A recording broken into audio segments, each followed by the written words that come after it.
সবাইকে আমন্ত্রণ কুল স্পোর্টস 24 আপনাদের সাথে আছি রেদওয়ান শেব। শিরোনাম শুনছিলেন, এবারে পুরো খবর জানাবো। উইকেট টু উইকেট বল করার পুরস্কার পেয়েছে বাংলাদেশ, দাবি করেছেন 3 উইকেট নেওয়া Sultana Khatun. Back to back match জেতার লক্ষ্যের কথা জানিয়েছেন স্পিনার।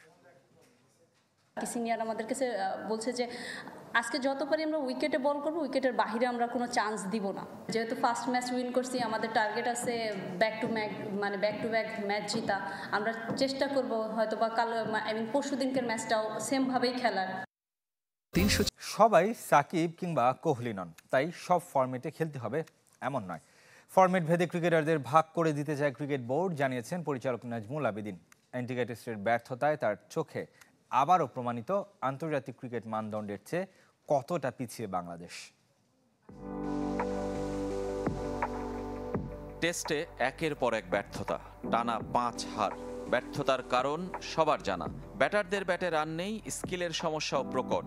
সুদিনে সবাই এসব ভুলে যায়, দুর্দিনে সমালোচনার স্রোত। সবাই টি-20টাকেই ক্রিকেট মনে করছে।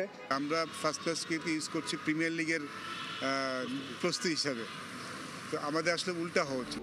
লঙ্গার ভার্সনের গুরুত্বহীনতার যাত্রা একদিনে শুরু হয়নি। টি-20-র অর্থ আর ওয়ানডের সাফল্য সবাইকে আগ্রহী করলেও টেস্টের কষ্ট সবাই ভুলতে চায়, ঘরোয়া থেকে আন্তর্জাতিক। তাই আগ্রহ না থাকলেও বাকি 2 ফরম্যাটের চেয়ে এই ফরম্যাটেও এগিয়ে যেতে হয়। সবাই যদি আমরা চাই সবাই আমরা শুধু বিরাট কোহলি হবো, সবাই সাকিব আল হাসান হবো, তা কিন্তু না। কাউকে কিন্তু অন্য রোল প্লে করতে হবে, অনেকের সীমাবদ্ধতা থাকবে। ভবিষ্যতে কিন্তু 3 ফরম্যাটে খেলার কমে যাবে, কিন্তু হয়তো ম্যাক্সিমাম 2 ফরম্যাটে খেলতে পারবে। অ্যান্টিগা টেস্ট তারই সবশেষ উদাহরণ। ব্যাটারদের শট খেলতে দ্বিধা, সঙ্গে স্পিনারদের দুর্বলতাও প্রকট ক্রিকেট কোচ থেকে পরিচালক হওয়া নাজমুল আবেদিনের চোখে। আনফর্চুনেটলি পেস বলাররা যথেষ্ট ভালো বল করলো, সেই সময় স্পিনারদের যেই রোল প্লেটা আশা করেছিলাম সেই সময় পুরনো বলে, সেটা সেভাবে পাইনি। যখনই আন্তর্জাতিক ম্যাচ খেলি আমরা, সেটা যে কোনো দলের বিরুদ্ধে হোক না কেন, সেখানে আমরা দেখি আমাদের বিশেষ করে টপ অর্ডারে যথেষ্ট টেন্স থাকতে দেখি আমাদের ব্যাটারদের। সেখানে সিদ্ধান্তহীনতায় তারা ভোগে। যখন বৈশ্বিক টুর্নামেন্ট বা আইপিএল-এর মতো মানসম্পন্ন ফ্র্যাঞ্চাইজি আসর আসে, তখন বাংলাদেশের সাথে অন্য দেশের ক্রিকেটারদের মানের পার্থক্য আরও সুস্পষ্ট হয়। যোগ্যতা থাকলে ঢুকতে পারবে। আমাদেরও সুযোগ ছিল, কেউ কিন্তু গত বছর বা তার আগের বছর কিন্তু কয়েকজন পেস বলারের জায়গা হচ্ছিল বা হওয়ার সুযোগ তৈরি হয়েছিল, কিন্তু সেটাকে আমরা কাজে লাগাতে পারিনি। সো অনেকগুলো ব্যাপার আছে, বাট আমার মনে হয় আমাদের চেষ্টা থাকা উচিত ইন্টারন্যাশনাল এই সুযোগগুলোকে কাজে লাগানো। আমাদের জন্য খুব ভালো এক্সাম্পল হচ্ছে আফগানিস্তান শুধু এই করেই কিন্তু ওদের প্লেয়ারদেরকে গ্র্যাজুয়ালি এই জায়গাটা নিয়ে এসছে। সুদিনের আশায় দিন গোনা ছাড়া আপাতত কোনো সমাধান জানা নেই কারো। রেজওয়ানুজ্জামান, চ্যানেল 24, ঢাকা। এদিকে ওয়েস্ট ইন্ডিজের বিপক্ষে ক্যারিয়ার সেরা বোলিংয়ে টেস্ট র্যাঙ্কিংয়ে 16 ধাপে গিয়েছেন তাসকিন আহমেদ। 51 নম্বরে এখন ঢাকা এক্সপ্রেস। তবে অবনমন হয়েছে তাইজুল ইসলাম এবং মেহেদী হাসান মিরাজের। 5 ধাপ পিছিয়ে 23-এ তাইজুল আর 1 ধাপ নেমে 27 নম্বরে মিরাজ। অস্ট্রেলিয়ার বিপক্ষে পার্থ টেস্টে আগুন ছড়ানো বোলিংয়ে শীর্ষে ফিরেছেন ভারতীয় পেসার জসপ্রীত বুমরাহ। পেছনে ফেলেছেন প্রোটিয়া কাগিজো রাবাদা এবং অজি জশ হেইজেলউডকে। ব্যাটিংয়ে সেরা 2-এ উঠে এসেছেন আরেক ভারতীয় যশস্বী জয়সওয়াল। পার্থ টেস্টে সেঞ্চুরিয়ান পেছনে ফেলেছেন কেন উইলিয়ামসন এবং হ্যারি ব্রুককে। তবে যথারীতি শীর্ষস্থান ধরে রেখেছেন Joe Root. 903 rating point English ব্যাটারের। সেরা 10-এ নিউজিল্যান্ডের ড্যারিল মিচেল, অস্ট্রেলিয়ার স্টিভ স্মিথ, ট্রাভিস হেড, পাকিস্তানের সৌদ শাকিল আর শ্রীলঙ্কার কামিন্দু মেন্ডিস। বোলারদের টেস্ট র্যাঙ্কিংয়ে ভারতীয়দের জয়কার। সেরা 10-এ বুমরা ছাড়াও আছেন রবিচন্দ্রন অশ্বিন এবং রবীন্দ্র জাদেজা। ব্যাটিং বোলিং কোনো বিভাগেই টেস্টের সেরা 20-এ নেই বাংলাদেশের কেউ। অলরাউন্ডার র্যাঙ্কিংয়ের সেরা 5-এ উঠে এসেছেন বাংলাদেশের মেহেদী হাসান মিরাজ। টেস্টকে বিদায় বলা সাকিবের সমান 269 রেটিং পয়েন্ট বাংলাদেশ অধিনায়কের। শীর্ষে যথারীতি ভারতের রবীন্দ্র জাদেজা। চ্যাম্পিয়ন্স লিগের খবর জানাবে এবার। রাতে বিগ ম্যাচে নামছে লিভারপুল রিয়াল মাদ্রিদ। এনফিল্ডে রাত 2টায় শুরু হবে ইংলিশ এবং স্প্যানিশ জায়ান্টের লড়াই। একই সময় অ্যাস্টন ভিলার মুখোমুখি হবে ইভেন্টাস।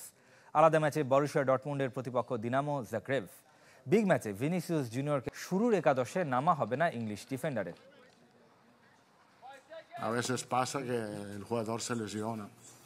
আমরা ঐতিহাসিক 2 দল, প্রত্যেকের খেলার ধরন আলাদা।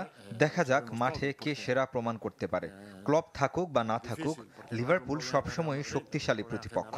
Hay muchos equipos también. thing I can say is if I look at my line. Real কোনো না কোনোভাবে প্রতিকূল পরিস্থিতি থেকে উতরে যেতে পারে, যা গেল কয়েক বছর তাদেরকে বিশেষ আর বিশ্বের সেরা ক্লাব বানিয়েছে। And still has, so that's the positive thing. এদিকে গত রাতে চ্যাম্পিয়ন্স লিগে গোল উৎসব করেছে ফেভারিটরা, তবে 3 গোলে এগিয়ে গিয়েও ফেইনুর্ডদের সাথে 2-3 ব্যবধানে ড্র করেছে ম্যানচেস্টার সিটি। জিততে না পারার হতাশায় নিজেই নিজের মুখে আঘাত করেছেন পেপ গার্দিওলা। ম্যাচ শেষে সংবাদ সম্মেলনে স্বীকার করেছেন ম্যান সিটি বস, জানিয়েছেন নিজের নখের আঘাতে কেটে গেছে তার নাকের কিছু অংশ। কৌতুকের সুরে বলেছেন জয়ের দারুণ সুযোগ হারানোর হতাশা থেকে নিজেই নিজেকে আঘাত করেছেন। টানা 5 ম্যাচ ছেড়ে সোমবার চ্যাম্পিয়ন্স লিগে ফেইনুর্ডদের বিপক্ষে নেমেছিল ম্যান সিটি। 3 গোলে এগিয়ে থেকেও শেষ পর্যন্ত ড্র করেছে ইংলিশ চ্যাম্পিয়নরা। ম্যাচ শেষে গার্দিওলার নাক ও মাথার আঘাতের চিহ্ন দেখা যায়। চ্যাম্পিয়ন্স ট্রফি ইস্যু আরও জটিল হচ্ছে। ব্রডকাস্টার এবং বিজনেস পার্টনারদের চুক্তি অনুযায়ী সূচি ঘোষণা করতে পারেনি আইসিসি। পাকিস্তান হাইব্রিড মডেল মেনে না নিলেও বাতিলও হতে পারে টুর্নামেন্ট। অন্য কোনো দেশে হলেও পাক ভারত ম্যাচ চায় ব্রডকাস্টাররা। ভারতের মাটিতেও পাকিস্তানের না খেলার ঘোষণা আসতে পারে। শুক্রবার আইসিসির গুরুত্বপূর্ণ বোর্ড সভা, যেখানে হাইব্রিড মডেলে চ্যাম্পিয়ন্স ট্রফির প্রস্তাব তুলবে নিয়ন্ত্রক সংস্থা। ধারণা করা হচ্ছে সেই প্রস্তাবে বেশিরভাগ দেশ সাড়াও দেবে। কিন্তু নাটক কি শেষ হবে? টুর্নামেন্টের ভবিষ্যৎ নিয়ে সম্ভাব্য 3টি চিত্র উঠে আসছে। সবচেয়ে সহজ সমাধান যদি পাকিস্তান হাইব্রিড মডেলে রাজি হয়, কিন্তু দেশটি তা প্রত্যাখ্যান ও বয়কট করলে অন্য কোনো দেশে চলে যেতে পারে পুরো টুর্নামেন্ট। আলোচনায় আরব আমিরাত ও দক্ষিণ আফ্রিকা। আসর বাতিল বা অনির্দিষ্টকালের জন্য স্থগিত হলেও অবাক হওয়ার কিছু থাকবে না। 3 পরিণতির যেটাই হোক, ভারতের অসহযোগের প্রভাব পড়তে পারে তাদের মাটিতে হতে যাওয়া সব টুর্নামেন্টে। 2031 চক্রে 5টি বড় ইভেন্ট আয়োজন করবে বিসিসিআই। 2টিতে যৌথ আয়োজক শ্রীলঙ্কা ও বাংলাদেশ। প্রতিশোধ হিসাবে সবগুলো বয়কট করতে পারে পাকিস্তান। আর পাক ভারত ম্যাচ না হওয়া মানে আর্থিক ক্ষতি। ফলে উভয় সংকটে আইসিসি, যার শুরুটা টের পাচ্ছে চ্যাম্পিয়ন্স ট্রফি সামনে রেখে। 90 দিন আগেও সূচি ঘোষণা করতে পারেনি, যা ব্রডকাস্টার, পার্টনার, স্পন্সর সব পক্ষের সাথে চুক্তিভঙ্গের শামিল। হাইব্রিড মডেলে সমাধান বের করলেও বেঁকে বসতে পারে ব্রডকাস্টাররা, কারণ তারা নিশ্চিত করতে চায় ভারত পাকিস্তান ম্যাচ। ইকরাম হুসাইন, চ্যানেল 24। মাত্র 28 বলে টি-20 সেঞ্চুরি করেছেন ভারতীয় ব্যাটার উর্বিল প্যাটেল। ঋষভ পন্থকে টপকে তিনি এখন ভারতীয় ক্রিকেটের দ্রুততম সেঞ্চুরিয়ান, স্বীকৃত টি-20তে দ্বিতীয় দ্রুততম। আইপিএল নিলামে 30 লাখ রুপি ভিত্তিমূল্যের এই ক্রিকেটার দল না পাওয়ার ক্ষোভ ঝেড়েছেন সৈয়দ মুশতাক আলী ট্রফিতে। ত্রিপুরার বিপক্ষে কীর্তি গড়েছেন গুজরাট ওপেনার। তার বিধ্বংসী ব্যাটিংয়ে 156 রানের টার্গেট 10 ওভার 2 বলে টপকে যায় গুজরাট।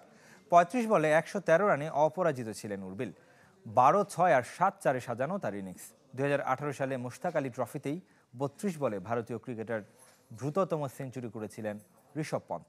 আর স্বীকৃত টি-20তে মাত্র 27 বলে দ্রুততম সেঞ্চুরির মালিক এস্তোনিয়ার সাহিল চৌহান, যিনি আবার ভারতীয় বংশোদ্ভূত। এরই সাথে শেষ করব কুল স্পোর্টস 24। ধন্যবাদ সাথে থাকার জন্য।